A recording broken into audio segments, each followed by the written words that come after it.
Can you hear me? Yes, I can hear me.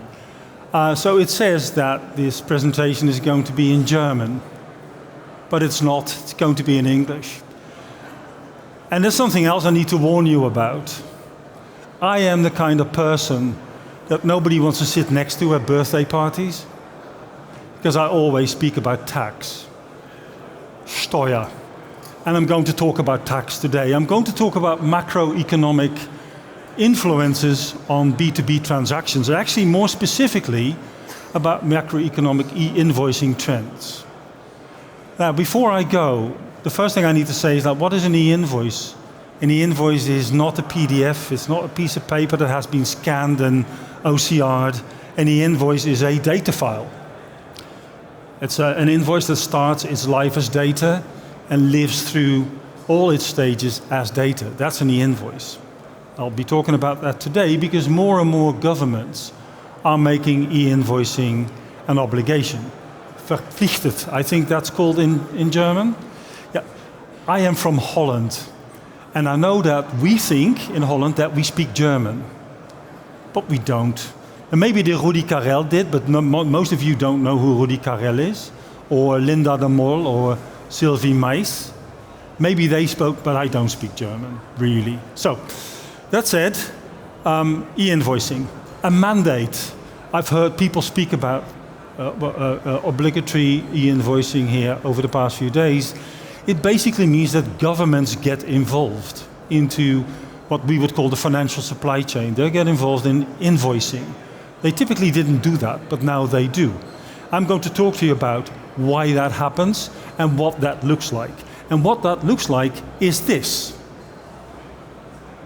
This is what the tax landscape in Europe, globally, and even in countries looks like. Do you know what you're looking at? What this picture is of? It is the change of the traffic direction in Sweden on September 3rd, 1967. Most of you weren't even born, but that's when Sweden changed the direction of traffic from the left-hand side to the right-hand side. And of course, you can see what happened. There was let's say, a rather large mess. And I think this is exactly what we are looking at with government changing their taxes and doing tax reform. Looking at it exactly the same way. Doing things differently leads to situations like these. And it actually makes you wonder how you get from one side of this street to the other. And I think if you start driving, you probably end up hitting a few people, which is exactly what happens in the tax situation as well. So this is what we basically are looking at the moment, and I'll explain to you what that looks like and what you can do about it. But let's first talk about what's happening then. So today you're probably aware of a number of countries in Latin America, maybe Turkey and Italy, that already have implemented something called an e-invoicing mandate, where invoices need to be electronic, where invoices need to be shared with the government before they can be sent to the buyer. That's a mandate. But so far it's been far away from us. It wasn't really close. It wasn't sort of a thing that we worried about too much in Germany or in Holland or in Sweden or Denmark, because these were the weird countries like Latin America, nice holiday destinations, but far away from us. But that's going to change very rapidly. If you look at some of the forecasts, and I'm opening all of them up, if you look at some of the forecasts, it basically says that over the next few years, a large number of countries will follow Latin America, Italy and Turkey and some other countries. Actually, the forecast is that up until 2030, roughly about 70 or 80 more countries will implement mandatory electronic invoicing. That's a lot because it took us about 15 years to get to the initial 40. So in the remaining 7 years of this decade, we'll see another 70 or 80. And if you are a company that trades in multiple jurisdictions, you need to be prepared for this, because this is going to actually be very disruptive. Also, you may not have been aware of this number, but globally, businesses and consumers exchange roughly 510 billion invoices. And the forecast is that by 2025, about 3/4 of this will be shared directly in real time or near real time with the tax authority. It's something that we don't even think about. But if you look at the mandate in France, that already has an element of business to consumer reporting in it, which is something that we haven't seen before. Then last but not least, we know that in Europe alone, there'll be 7 or 8 countries moving to mandatory electronic invoicing over the next, let's say, 18 to 24 months. Countries like France, Poland, but also Spain, Belgium, and Germany, and a few more. So let's talk about that in some more detail. Why is this happening? Because there's macroeconomic pressure. Governments are under tremendous pressure. When you look at your Bundeskanzler, he looks very relaxed and he speaks about, what the world would look like and politics, but actually they are under tremendous pressure. They also have access to technology that they didn't have access to a few years ago. Today, governments can buy the same technologies that businesses can buy, and they have an interest in doing so. And of course, they want to know more about our behavior and they want to know more about our transactions. So why is it happening then? Because actually they realize that from a government perspective, imposing regulation around invoices that were always between 2 businesses and all of a sudden getting involved into that process is not something that you do lightly. That's a difficult thing to do, and it actually disrupts people and frustrates people. Well, partly because you have some macroeconomic factors, as I said before, like an aging population. People get older, live longer, and overall a population like in Germany and in Holland and like in Japan, on average the people are getting older in their country. But getting older doesn't mean you get older healthily. So it also means that you'll probably be needing some more care, and that care needs to be paid. Did you know that the world spent about $11 trillion during COVID to help people retain their income and their labor and their jobs? $11 trillion. Does anybody know how many zeros that has? A lot. It's a lot of money, and some of that money needs to come back. So that's another reason why governments are under so much pressure. You see environmental pressure, you see pressure from the climate, but also the German government is doing this too.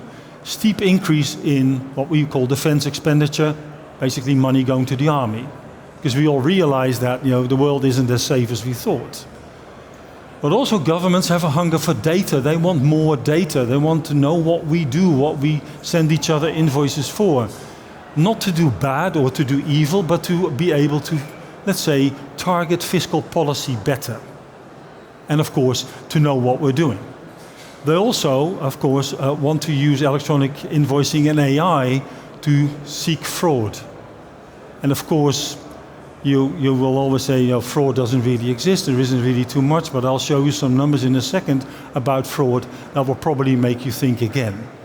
So there's some really, really big pressures on governments, and it has proven to work. Electronic invoicing works, and in a mandate. When Italy moved to their mandate in 2019, the whole world thought that the Italians had completely lost it and that they were crazy. Partially because the Italians are not known for their fiscal discipline. I hope I'm not insulting anybody here, but paying taxes in Italy is not something people like to do. People are really good at not paying taxes. And also in Mexico, there was a very large, what people would call an informal economy.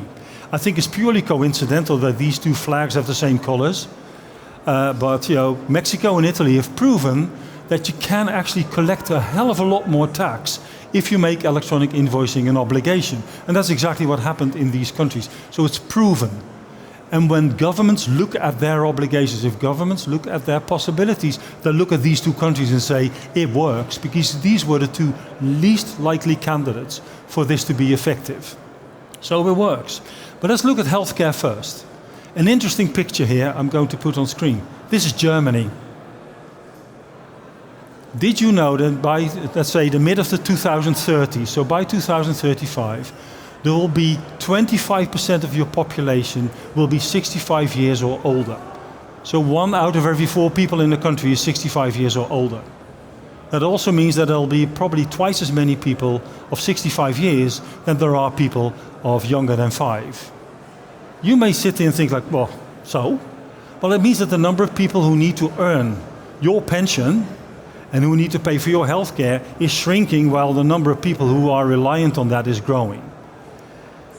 And where I'm going with this is that if you just wanted to keep the state pensions in the country, in Germany, to the same level they are today, and the free services that you provide pensioners, or what we call geriatrics, today, if you want to keep everything at the same level, it basically means that you need to raise taxes by 25%. And that's only keeping things at the same level they are today, and everything else stays the same. But everything else is not staying the same because people get older and they need more care. And care is expensive. So you also see care expenditure increase by about a compounded 4% a year. So you're basically looking at a bit of a disaster. This is not a pretty picture. It's not particular to Germany. It's the same in Holland. It's the same in Italy. It's the same in Japan. Actually, it's far worse in Japan. In Japan, the economy is slowing down because they can't find enough people, and the tax pressure is so high that actually the economy slows down. We're on our way to do the same thing. So how is the government going to fund this? How is the government going around trying to actually find enough money to deal with this and all the other things that they need to do, like climate plans, green, energy transition? All these things cost fortunes. So what's the government going to do? Well, raising taxes by 25% is probably not going to be very popular. Whom of you here will be immediately ready to pay 25% more income tax tomorrow? Exactly. So if you had a government that raises taxes by 25% tomorrow, you have a revolution. You have social unrest. People don't, you know the yellow vests in France? Those angry people that on a Sunday with about 100,000 wearing a yellow vest were completely over the top and angry because of the gasoline prices and everything else that happens. That's what you get if you raise taxes by 25%. So you can't just raise taxes. So can you then increase VAT? Meerwertsteuer. Because that's another type of tax which is directly tied to usage and consumption. That's usually people think that's fair. It's a fair tax. You use something, you pay tax. How would you feel about paying 25% more for your daily groceries, your gasoline, your heating in your house? Not something you'd want to do, right? Well, and still we need that money. So, you could argue that increasing VAT isn't the answer either. And why not? Because if you can't raise income tax, if you can't raise VAT, then what can you do? What you can do is collect better. Because if we increase tax tomorrow in Germany, in Holland, wherever, it's not going to really matter that much because we are not very good at collecting VAT in Europe. In Europe, the VAT gap, which is the difference between the amount of money a government is trying to collect versus what they really collect, the gap is 93 billion euros. So there's 93 billion euros that the European countries together do not collect. That's a lot of money. It doesn't solve all our problems tomorrow, but it doesn't make any sense to charge more if you can't collect the money. Right? It's almost like buying a car and you can't buy the gasoline. So you need to be better at collection. This is exactly why electronic invoicing is going to make such an upsurge, because this is what electronic invoicing solves. This is what I said earlier with Mexico and Italy. They reduced their VAT gap with billions of euros because the government literally sees every invoice before it's sent to the buyer. And we may sit here and think this is not the job of a government to look at invoices. Well, that 93 billion that we fall short is all fraud. It's 99.5% fraud. People evading taxes. Governments are sick and tired of it, so basically they are now stepping in and are imposing electronic invoicing mandates. And that picture for the next, let's say, 2.5, 3 years looks a bit like this. This is a picture from PricewaterhouseCoopers that shows from 2022 through 2026 what's going to happen in the next few years. And there's a lot of countries here. And what you also see is that countries come back more often. Like, a country doesn't roll out electronic invoicing in one go, they do it in multiple stages. We'll get to talk about that in a second. But this is the picture that I know of since this morning. And I need to look at this slide once a week and change it, because it changes every week. Germany, by the way, changed their plans pretty much this morning again, or last week. And I will get to talk about Germany in a second. So if you trade in these countries, you are going to be on the hook to do electronic invoicing at some point. And not just business to business, but perhaps also business to government and also business to consumer. Get to talk about that in a second as well. Remember this slide. I know my colleagues of Kofax who are here are going to be very willing to help you to get this slide. But this is one that for me is the guiding principle for the next few years. This is what's going to happen in electronic invoicing. Let's talk about Germany then. Your government says, by the way, that in Germany it's not about a VAT gap. You don't have a VAT gap, it's only 23 billion. So you've got nothing to worry about. Of course it is about the VAT gap, but the government sells it as tax simplification and as helping you to digitize better. It's about the VAT, believe me. So what is Germany going to do around about 2026? They are going to implement something called a continuous transaction control. Mandatory electronic invoicing. You need to submit your invoices to the government basically. And you may be using private parties to do that like us, or you may be using directly the government portal, but you are going to have to do this by 2026. The government will try to use what's already in place for business to government, like Zoekvaart, ex-Rechnung, things that are already being used are probably going to be reused in the B2B environment. But of course, things are going to have to be different because ex-Rechnung is not what you send today, or maybe not to other companies. Zoekvaart is not what you send to other companies. You may send it to the government, but you don't send it to your customers directly. So that's going to mean massive change to you in just your ERP, your billing systems, and everything else. And I've heard people here, like yesterday, we can send all of that out of SAP and we'll send it into the SAP network of networks and it will then talk to all the other networks. Remember that, because not everybody is using SAP. But if you are, that could be a solution, but I'll talk about that in a second. It's not the entire solution. It's great, but it's not. What you will see in Germany, by the way, is a phased introduction. The biggest taxpayers need to go first. So if you're a really large taxpayer, a really large company, you need to do the German mandate first. Does that make sense? It doesn't, because the impact to the government will probably be the biggest. Of course, they get the most money out of you, but at the same time, if you are big, you are usually also very complex. And you may also be trading on some of those other countries I showed earlier. And now all of a sudden you need to do 3 countries, you need to change your billing system, you need to change your SAP, you need to also change how you receive invoices. That's incredibly difficult to do. Also, phased implementations mean that you need to manage multiple processes at the same time. There's still the old process, paper, PDF, EDI coming in, and the new process, the one that the government wants you to do. Not an easy thing to do.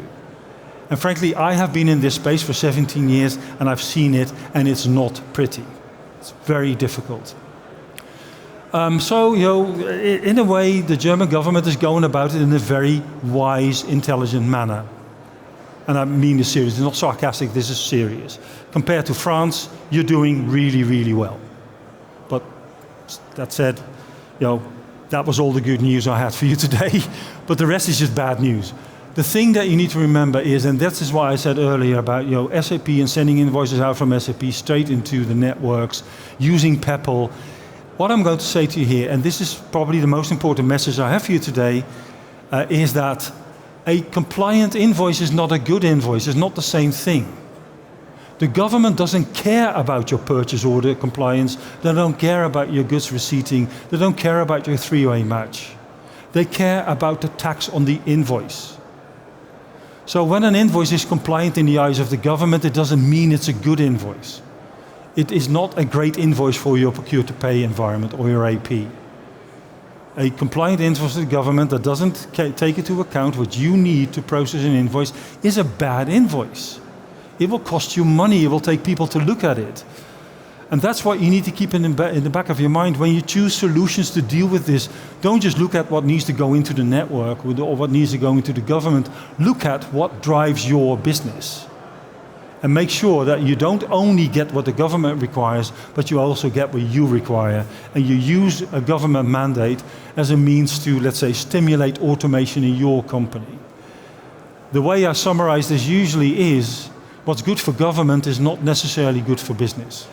These are two different things. The objectives are different. Governments aren't bad people. Well, by the way, you elected them, but they're not bad people.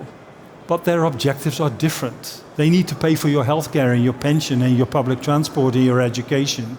You need to have an efficient business and satisfy your shareholders. These aren't the same things.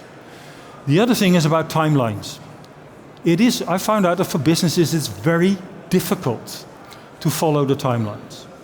Why? Because it took you decades, centuries to build up the business you are.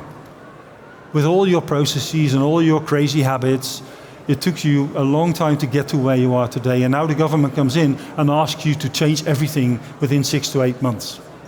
So another thing you need to bear in mind that things are not that simple, even if it looks like it's just a structured file. And last but not least, once a government introduces a mandate, they keep changing. This is what we saw in Italy. We've seen at least 12 very material changes in Italy over the past 3 years. We're seeing the same in Mexico. We're seeing the same in every other country where we facilitate mandates. They keep changing. They keep extending the scope. They keep introducing new file formats, more fields. It's a very difficult thing to do. So once you're on the hook, you remain on the hook. So you can look ahead, but you need to be a little bit courageous, and you definitely need to be prepared. So for those of you who believe in no guts, no glory, let's look ahead and be courageous and prepared. It's chaos out there. It's that picture I showed before of the traffic direction change in Sweden. It's difficult, and that's because all these mandates in all these countries, while every country has the same objectives, they're all different. The way they implement them are fundamentally different. If you look at the French system versus the Polish system versus what Belgium is planning to do, what Italy did, they are all different. It's very chaotic. And some countries want reporting immediately. Some of them allow you to wait a few days. This is incredibly difficult for your IT departments and your AP departments to follow. It's a chaotic path to a mandate. So this is what you need to be prepared for. So in the last few minutes, and I'm not a sales guy, by the way, I head up a compliance team. So my salespeople would typically describe me as the business prevention unit. So I'm the person who makes business difficult, but not as difficult as the governments do. So I work for Kofax. I'm the head of compliance. There's 3 of my sales colleagues here who will not let you leave the room without talking to them. And I'm already watching them saying, like, guys, you need to get prepared because I'm almost done. But with Kofax, you are prepared. We live this, let's say, reality on a daily basis. We're a financial process automation firm, an intelligent automation firm, and it's our job to ensure that our customers are on a journey from paper and PDF today to full electronic invoicing tomorrow, following government guidelines and stepping into, let's say, that very difficult space where you need to operate and insulating our customers from that change and the disruption. Because let's be honest, I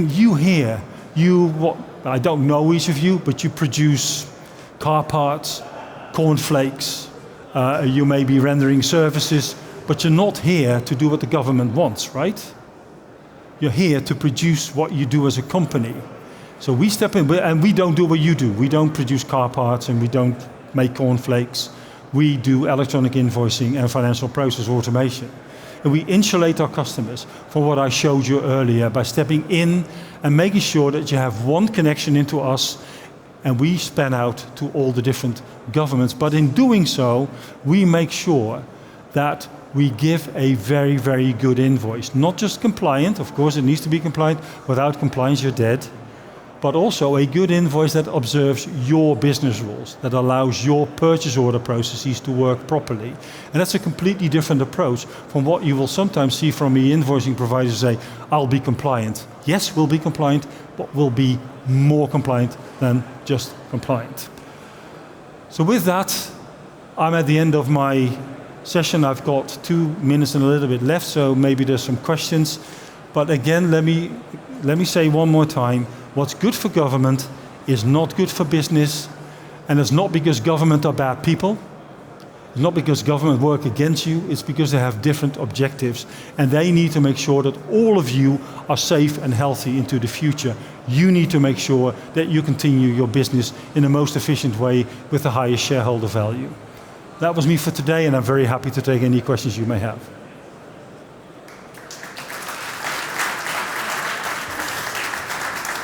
Yeah, thank you so much for this passionate session, Rü. I couldn't find any questions via Slido, but I give you one more chance here in the audience. Do you have any questions left here? Personal? Otherwise, do you have a booth here now? Absolutely, we do.